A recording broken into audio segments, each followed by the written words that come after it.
Alors bonjour à tous. Tout d'abord, merci. Merci au mouvement Impact France de nous avoir invités avec ma camarade, mon amie, ma sœur de lutte Dilnur Rian, à côté de laquelle je suis très fière de me trouver ce soir. Je voulais d'abord saluer votre engagement, l'engagement de tous les entrepreneurs sociaux qui sont là aujourd'hui, l'engagement du mouvement Impact France, votre volonté collective de réfléchir à des pistes pour réparer ensemble le monde de demain. Et je voulais surtout saluer ce choix particulièrement pertinent qui a été le vôtre de mettre cette notion de paix au cœur de vos échanges et de vos réflexions pour ces universités d'été de l'économie de demain. C'est une notion qui a souvent été traitée de manière périphérique. On a souvent eu l'impression que parler de paix, finalement, c'était un sujet de hippie, un peu utopiste, un peu naïf, un peu déconnecté. Et on a eu tendance à oublier qu'il s'agissait d'un enjeu de premier plan pour l'avenir de l'humanité. Peut-être que cette notion a été vécue de cette manière parce qu'on a le privilège de vivre dans un pays en paix. Pour notre génération, je crois, enfin, pour pouvoir parler pour la majorité d'entre nous ici, on n'a pas connu de vraie guerre au sens propre. Et pourtant, on a vécu, notamment depuis le début des années 2000, une série de drames, une série de crises sociales, identitaires, les attentats, la montée des extrémismes, la percée de l'extrême droite dans notre pays, qui aujourd'hui est aux portes du pouvoir. Et donc on a cette conscience en même temps qu'on a effectivement ce privilège de ne pas connaître de guerre réelle, mais que cet équilibre dans lequel nous vivons est particulièrement fragile. Cette fragilité, on la voit à chaque moment de grande crise. On a pu la ressentir fortement au début de l'été, quand à chaque fois qu'une digue saute, comme ça a été le cas par exemple après le meurtre du jeune Naël. Et c'est donc avec cette conscience de cette fragilité et avec une volonté collective de lutter pour la paix, pour la justice et pour l'égalité que nous avons créé ce mouvement des guerrières de la paix qui existe depuis un peu plus d'1 an maintenant et qu'on est très fiers de pouvoir vous présenter ce soir. Donc voilà, on va vous raconter cette histoire de ce mouvement de femmes qui est né spontanément, qui émerge de la société civile, qui s'est constitué il y a un peu plus d'1 an dans un moment de grande tension identitaire et sociale dans notre pays, notamment pour vous situer vraiment le moment précis où on a décidé de s'engager. C'était un moment où les répercussions du conflit israélo-palestinien et les instrumentalisations de ce conflit avaient créé de très très fortes tensions, notamment entre les communautés juives et musulmanes dans notre pays.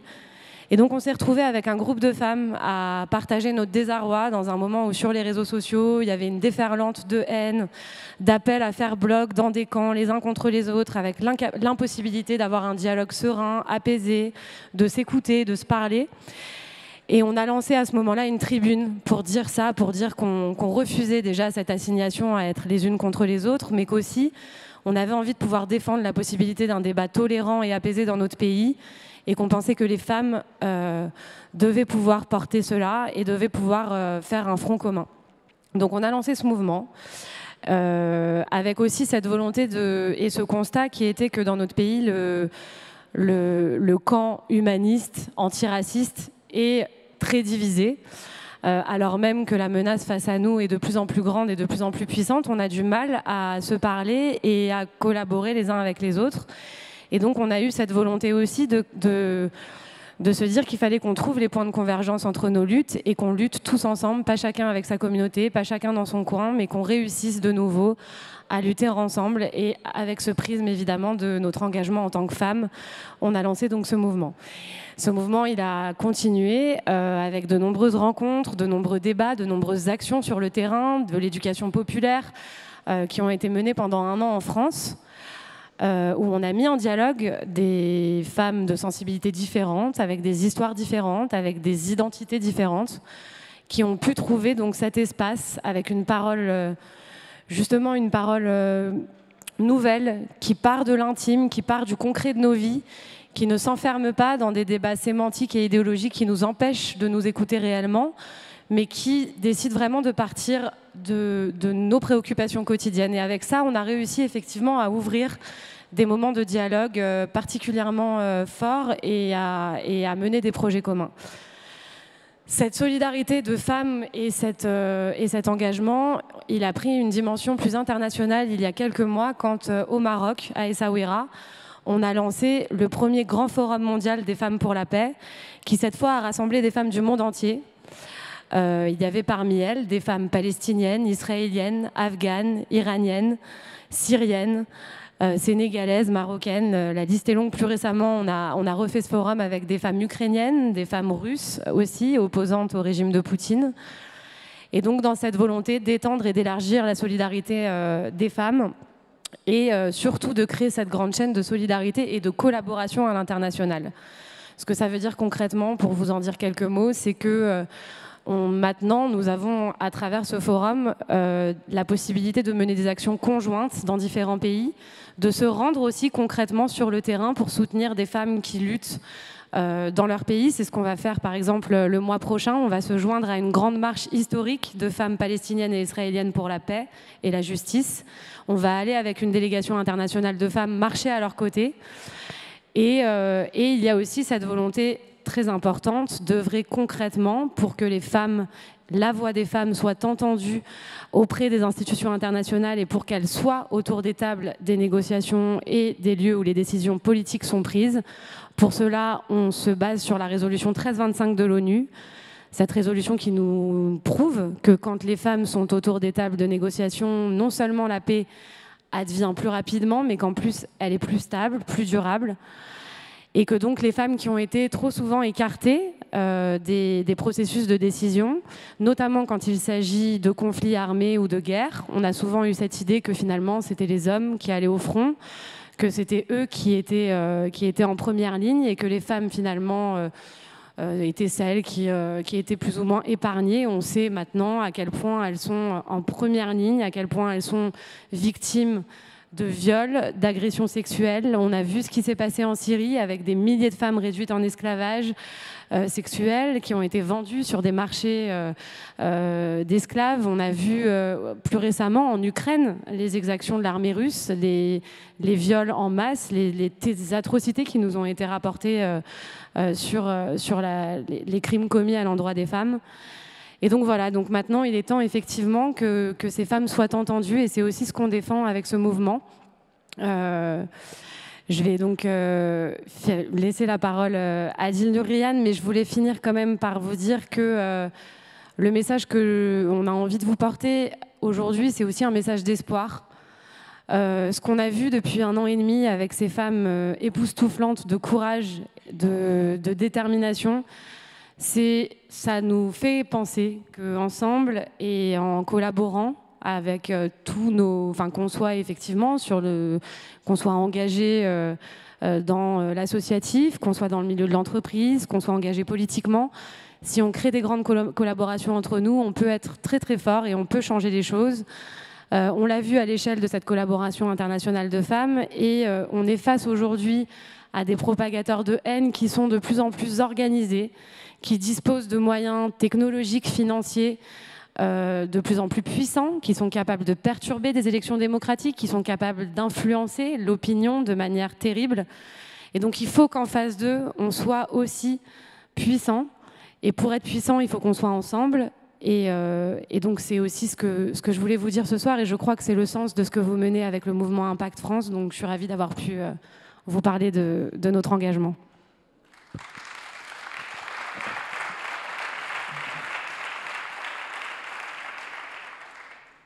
Bonjour. Je remercie d'abord effectivement Impact France de nous avoir donné cette parole ici et que c'est aussi grâce à mon engagement auprès du mouvement guerrière de la paix que nous sommes là et que d'autant plus que en fait, comment dire, cet événement qui est sur l'économie de demain, l'économie et la paix, et que soit épargné, je veux dire épargné, enfin finalement cet événement n'est pas épargné puisque je suis là devant vous, et que d'un drame, d'un génocide qui le conséquence, la collaboration directe justement du capitalisme mondial. Vous êtes ici, vous faites partie aussi de ce monde du capitalisme mondial. Vous faites partie des acteurs de ce capitalisme et que ce capitalisme qui contribue depuis 6 ans à l'anéantisme, à l'éradication d'un peuple dans l'indifférence du monde. Et que là, je suis devant vous avec un t-shirt, vous voyez en fait, avec un t-shirt ouïghour, avec un motif ouïghour, ce motif que vous connaissiez tous depuis ces dernières années. Ce motif, il est devenu vachement à la mode, utilisé par toutes les marques, presque toutes les marques dans le monde de textiles, et que sans mentionner évidemment d'où ça vient. Non seulement en fait actuellement depuis 6 ans, le peuple ouïghour est visé par un génocide capitaliste, et en plus de cela, et en fait le monde entier, le capitalisme mondial participe également à voler la culture et aussi enfin approprier la culture ouïghour pour les vendre à des milliards de personnes. En effet, cette semaine, depuis une semaine, j'ai eu une bonne nouvelle et une mauvaise nouvelle concernant un ami proche qui habite en Turquie, avec qui on est devenu amis grâce à notre lutte contre le génocide des Ouïghours, et que cet ami, il s'appelle Cevlan, et que la semaine dernière, il a enfin réussi à terminer ses études. Il est devenu officiellement l'avocat au barreau d'Istanbul. Et que tout cela, ça a causé, enfin tout cela, c'est le résultat d'une pénible expérience. Tout cela, c'est en fait la conséquence aussi, ça a obtenu. Cevlan, son père et son petit frère ont été internés dans un camp de concentration pendant 1 an et demi avant d'être relâchés. Et sa mère, depuis 2018, est toujours dans un camp de concentration. Et pourquoi ? Parce que Cevlan fait des études en Turquie. C'était un motif d'envoyer toute sa famille en camp de concentration. Et que Cevlan a fini la semaine dernière, il est devenu officiellement avocat. Il n'avait pas la possibilité de partager cette joie avec sa famille. Et cette semaine, 3 jours après, parce que en fait, la cérémonie est passée vendredi, lundi, 3 jours après, lundi, il a appris que son père est mort il y a 2 semaines. Il n'était pas au courant, comme nous tous, dans toute la diaspora. Les Ouïghours sont nombreux dans la diaspora pour apprendre la mort de leurs parents au bout de 2 semaines, 2 mois, voire 2 ans. C'est l'un des exemples de ce que vit la diaspora. Nous sommes séparés de notre famille, coupés de contact, sans aucun contact depuis plusieurs années. Pour ma part, depuis février 2019, je n'ai aucun contact avec ma famille. Nous sommes 2023, nous parlons de l'économie de demain, et que la diaspora ouïghour, elle est coupée de leurs parents, de leur famille. Et ça, c'est notre réalité. Et que tout cela, enfin, c'est produit grâce à la participation, au soutien et aux bénéfices obtenus par le capitalisme mondial. Pourquoi ? Parce que le génocide des Ouïghours, qui dure depuis 2017, aujourd'hui nous sommes 2023, cela produit par plusieurs échelles, par plusieurs systèmes. Il y a le système concentrationnaire, les vastes camps de concentration. On estime environ 1400 camps de concentration qui enferment plus de 3 millions de Ouïghours. Et qui sont, certains qui sont devenus maintenant directement de prison. Et l'économie mondiale participe parce que les entreprises de haute technologie, les entreprises de construction comme Blackwater américain, ils participent à la construction de ces camps de concentration. Et ils fournissent aussi les équipements de surveillance.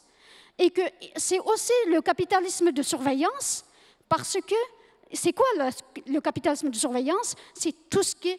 Ça a commencé enfin dans le pays ouïghour, dans la région ouïghour, en mettant toute la région ouïghour non seulement dans l'intérieur des camps, mais aussi à l'extérieur des camps, dans une surveillance absolue. Selon les ONG, la région ouïghour, elle est l'État le plus surveillé au monde, avec des technologies de surveillance extrêmement sophistiquées que la Chine détient aujourd'hui. Et dans cela, il y a un capitalisme de surveillance émergé. Parce qu'il y a les entreprises chinoises, mais aussi internationales, investissent dans ce capitalisme pour élaborer, mais aussi pour inventer de nouvelles méthodes, de nouvelles outils de surveillance, de reconnaissance faciale, mais aussi reconnaissance raciale, mais également tous les équipements de visiosurveillance. Et que ces entreprises chinoises, ils se trouvent aujourd'hui dans notre territoire, en France et en Europe, sur le marché librement. Par exemple, c'est le cas de HK Vision. HK Vision, elle est vendue sur le territoire européen librement. Sauf que HK Vision, Mevgi et ces entreprises-là, ils fournissent, ils élaborent, ils inventent tous ces équipements de surveillance, non seulement à l'intérieur des camps de concentration, mais aussi à l'extérieur pour toute la population ouïghour. Et que Huawei, l'entreprise de télécommunication Huawei, il a développé aussi le système, la technologie de reconnaissance raciale des Ouïghours. Mais le Huawei, il est bienvenu en France et en Europe, et que maintenant, enfin, presque tout le monde a un téléphone Huawei. Mais aussi, enfin, en Alsace, l'État donne 800 000 € de contribuables pour soutenir Huawei dans notre territoire, dans un territoire dit libre. À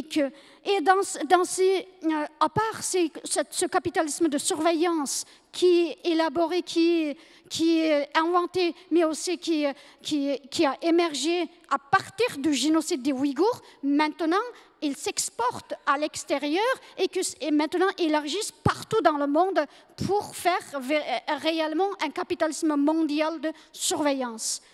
Mais il y a ce capitalisme de surveillance, c'est aussi ce capitalisme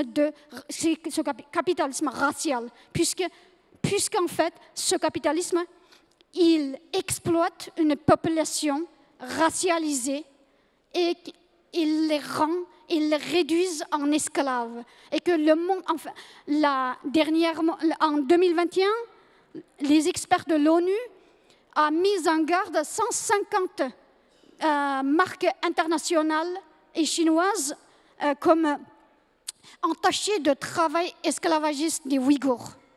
Cela concerne non seulement textile, nous avons beaucoup parlé de textile en France, cela non seulement concerne l'industrie du textile, l'industrie solaire, l'industrie,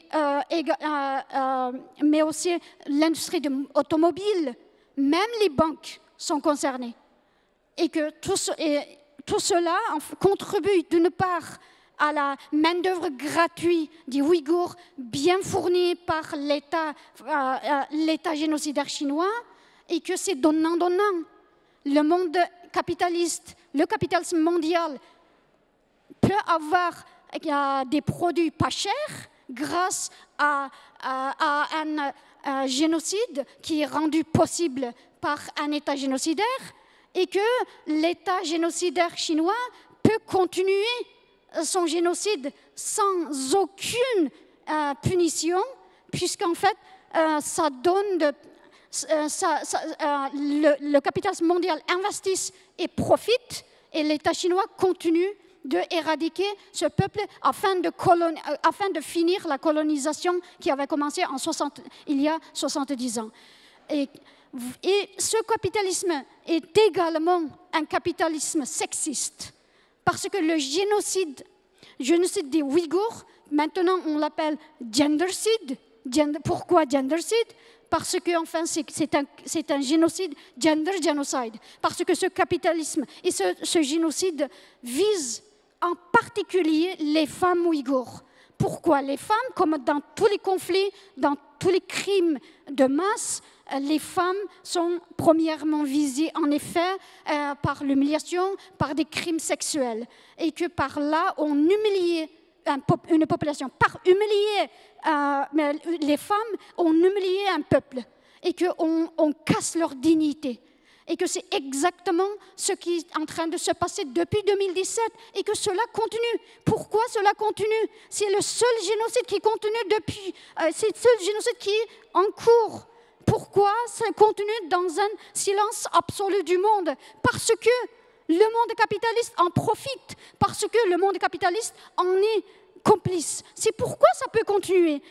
La seule solution, je suis venue parler de cela devant vous parce que vous êtes des acteurs de ce monde capitaliste, mais vous avez la volonté que cela change. C'est pourquoi je viens vous parler, parce que vous devez, c'est votre devoir également et que vous avez cette volonté. C'est pourquoi je suis contente de parler devant vous et que cela doit changer, parce que cela n'est pas seulement éradiquer un peuple loin de vous, mais cela aussi un modèle terroriste, un modèle totalitaire qui va être exporté ailleurs. Le modèle de capitalisme, de surveillance, capitalisme racial qui va être exporté ailleurs.